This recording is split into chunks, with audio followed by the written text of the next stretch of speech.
banana in the tailpipe. Back stateside, Donald Trump is continuing to shovel steaming piles of nominee into his cabinet. Listen, we've seen pick after pick, from numbskull to numbskull, and dick after dick. For lack of a better term. But we're the black guys. Byron Donalds and Tim Scott have to be thinking, what crevice of Trump's rear end did they forget to kiss? I just love you. You mean to tell me, after all that Sambo tap dancing, shucking, jiving, brown nosing, boot licking, and butt kissing for Master Trump, 2 weeks involved.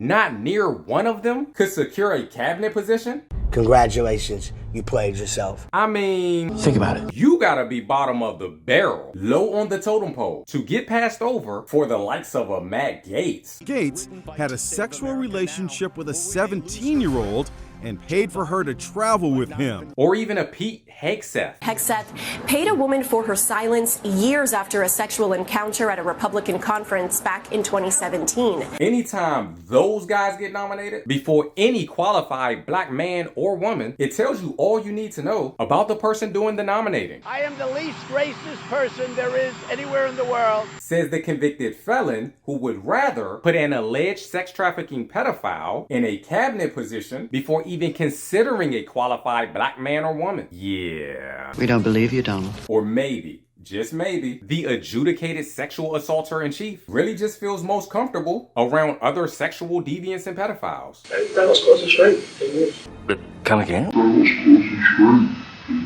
Now be clear, I personally wouldn't recommend these two black people for positions at the local YMCA, let alone a presidential cabinet seat, because they're not qualified either. but that's beside the point. They did all that Trump smoozing and ego stroking just to get overlooked for sex predators. Call me crazy, but that sounds like the new Affirmative action. Leave no white man behind. Might I remind you, Byron was so invested in his Trump bootlicking that he decided to dog whistle his appreciation for segregation. During Jim Crow, the black family was together. Because nothing brings a family together like whites only and black lynchings. Oh, this is my kind of party. This imbecile bent over backwards for the last 2 years, vying to gain Trump's approval. They really paraded him front and center on every network, station, and podcast they could think of, just to push the wacky false narrative that Trump was somehow gaining support with black voters. Nope. Trump got the exact same percentage of black voters in 2024 that he got in 2020. 12%. They even got this Uncle Tom to question the racial identity of a prominent black woman. Didn't talk about her being black, talked about her being the first Indian American senator. Who raised this conservative sellout? Anyway.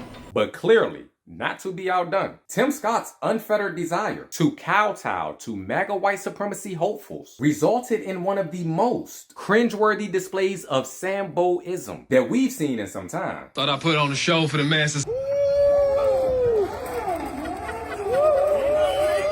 Damn, Negro. But also, let us not forget, Timmy Boy actually barricaded himself in the proverbial closet in his balls to the walls attempt to get on the presidential ticket. Some people right now are even questioning if Senator Scott's girlfriend is real, if she even exists. A few moments later. Jim Scott, he is tying the knot.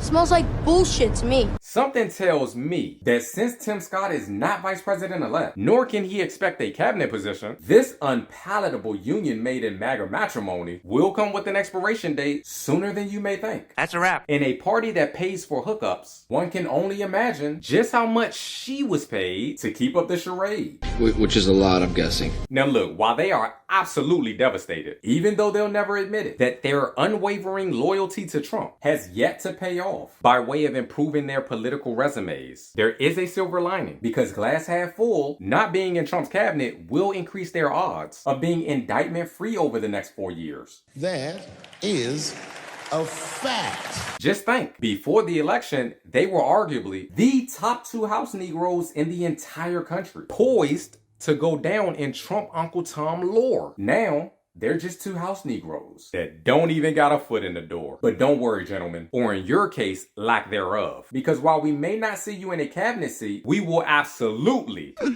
See you in the funny paper. Hey, thanks again for watching. Please do not forget to comment, like, subscribe, follow, all the above. Whatever you do, thank you for doing it. Peace.